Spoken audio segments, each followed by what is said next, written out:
নমস্কার বন্ধুরা, আমি সুপর্ণা। আজকে নিয়ে এসেছি বাঙালির অতি জনপ্রিয় একটি খাবার, সেটা হচ্ছে মুড়িঘণ্ট। তোমরা কে কীভাবে বানাও আমাকে জানিও। আমি আজকে রান্নাটা কিভাবে করলাম সেটাই তোমাদের সাথে শেয়ার করছি। এখানে মুড়িঘণ্টটা বানাতে আমার যেটা দরকার পড়েছে সেটা হলো কাতলা মাছের একটা মাথা আর গোবিন্দভোগ চাল। তো চলো দেখা যাক কিভাবে রান্নাটা কমপ্লিট করলাম। প্রথমেই কাতলা মাছের একটা মাথাকে ধুয়ে ভালো করে পরিষ্কার করে নিয়ে নুন হলুদ মাখিয়ে নিয়েছি। এবার কড়াইতে তেল গরম হতে বসিয়েছি। কড়াইতে তেল গরম হয়ে গেলে পরে দিয়ে দিচ্ছি ওই মাছের মাথাটা। খুব অল্প আঁচেই এটাকে ভাজবো। মাথাটা দিয়ে এপিট ওপিট করে ভেজে তুলতে হবে। মাথা কিন্তু খুব ফাটে, কাজে খুব আস্তে ধীরেই কাজটা করতে হবে।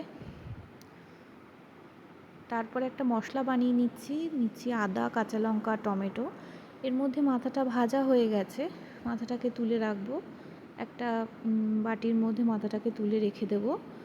তারপর ওই তেলের মধ্যেই আমি এই রান্নাটায় আলু দিয়েছি, ছোট ছোট করে আলু কেটে নিয়েছি। আলুটাকে অ্যাড করব।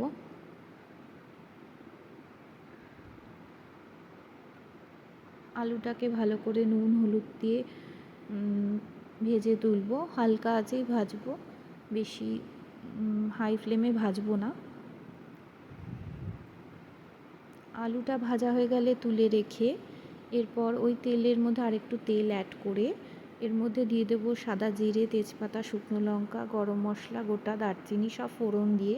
ফোড়নটা ভাজা হয়ে গেলে আদা কাঁচা লঙ্কার পেস্টটা ভালো করে দিয়ে দেবো মশলার সাথে।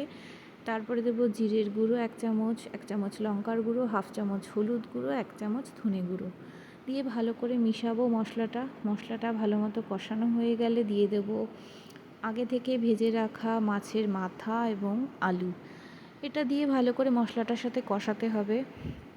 মাছের মাথাটা দিয়ে অল্প আঁচে আগুন, মানে বেশি হাই ফ্লেমের ভাজবো না, এটাকে কমিয়ে দিয়ে আমি ঢাকা দিয়ে দেবো।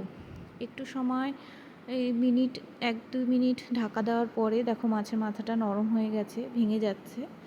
এরকম অবস্থায় ভালো করে আর একটু কষিয়ে নিয়ে মশলাগুলোর সাথে ভালো মতো মিশিয়ে নিয়ে তারপর এর মধ্যে আমি আগে থেকে ধুয়ে পরিষ্কার করে রাখা গোবিন্দভোগ চাল, আমি এখানে একটা মাছের মাথা মিডিয়াম সাইজের ব্যবহার করেছি, তো সেই জন্য আমি 50 গ্রাম চাল দিয়েছি। তোমরা তোমাদের আন্দাজ মতো দিও। এই চালটা ভালো করে মিশিয়ে নিতে হবে, মশলার সাথে চালটাকেও ভাজতে হবে। তবে এটাকে হাই ফ্লেমে মোটেই করা যাবে না, অল্প আঁচেই করতে হবে। ভালো করে চালটাকে একটু সাঁতলে নিয়ে তারপর এটাকেও আমি ঢাকা দিয়েই রান্না করব। তবে আমি সামনে দাঁড়িয়ে থেকে এটাকে ঢাকা দিয়ে রান্না করেছি, যাতে চালটা তলায় লেগে না যায়। আর বেশি হাই ফ্লেমে থাকলে কিন্তু চালটা তলায় ধরে যাবে, তাহলে কিন্তু ঠিক থাকবে না রান্নাটা। তো দেখতেই পাচ্ছ ভালো করে মশলার সাথে কিভাবে চালটাকে মিশিয়ে নিয়েছি। মাথাটাও সম্পূর্ণ টুকরো হয়ে গেছে। এবার দিয়ে দিলাম গরম জল। এবার চালটা পুরো ফুটে সিদ্ধ হবে, আলু সিদ্ধ হবে, কটা কাঁচা লঙ্কা দিয়ে দিয়েছি, তো সেই আন্দাজে জলটা দিতে হবে। আর এই মুড়িঘণ্ট কিন্তু একদম শুকনো শুকনো হবে না, একটু ঝোল ঝোল থাকবে। তো সেই আন্দাজেই তোমরা ঝোলটা দেবে, কতটুকু ঝোল রাখছো। এখন জলটা ফুটে উঠেছে, আমি ঢাকনা খুলে দেখব যে চালটা সিদ্ধ হলো কি না।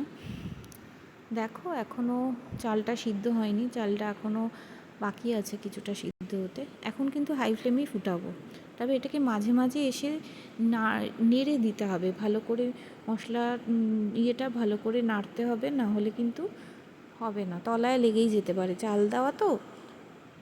এবার আরও মিনিট 2 পরে এসে এটাকে ভালো করে মিশিয়ে দেখলাম, দেখো এখন কিন্তু আমার মুড়িঘণ্টের সব চালগুলো সিদ্ধ হয়ে গেছে।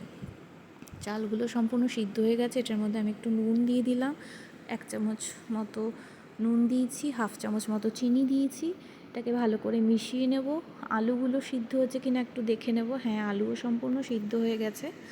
তো এখন এটা আমার সম্পূর্ণ রেডি হয়ে গেছে। এবার আমি এটার মধ্যে সামান্য একটু গরম মশলা অ্যাড করেছি, কিন্তু সেটা দেখানো হয়নি। 1 চামচ মতো গরম মশলা অ্যাড করেছি। এরকম পরিমাণ ঝোল আমার মুড়িঘণ্টটায় রয়েছে। এটা এখন রেডি। এখন সার্ভ করার জন্য সম্পূর্ণ রেডি হয়ে গেছে।